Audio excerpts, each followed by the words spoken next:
Top general in charge of U.S. forces in the Middle East says more American troops may be needed in Syria to defeat ISIS there. This comes as we learn just how dangerous things are getting for American troops in Iraq. Pentagon producer Lucas Tomlinson has specifics tonight. As a new battle begins against ISIS in western Mosul, a candid admission about what U.S. troops are facing very close to the front lines. They have come under fire at different times. They have returned fire at different times in and around Mosul. A U.S. defense official tells Fox a number of soldiers were recently wounded in Mosul, but declined to say how many.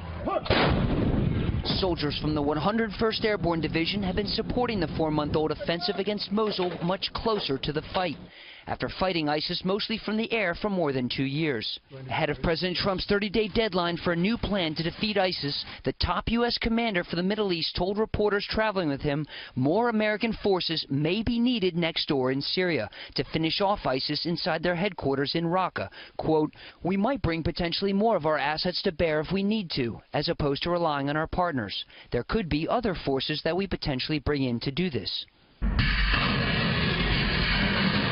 General Votel says one option could be deploying artillery units to Syria for the first time. In Mosul, weapons like this HIMARS system are deployed to fire GPS-guided artillery rounds against some 3,000 ISIS fighters remaining in the city.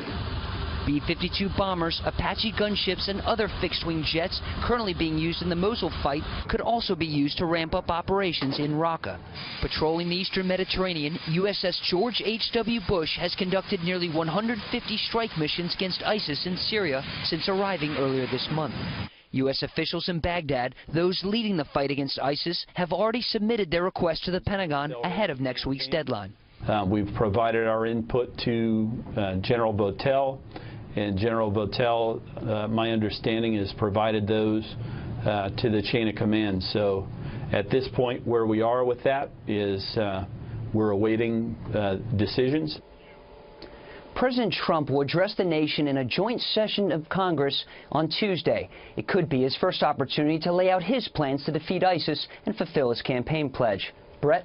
Lucas Tomlinson live at the Pentagon. Lucas, thank you.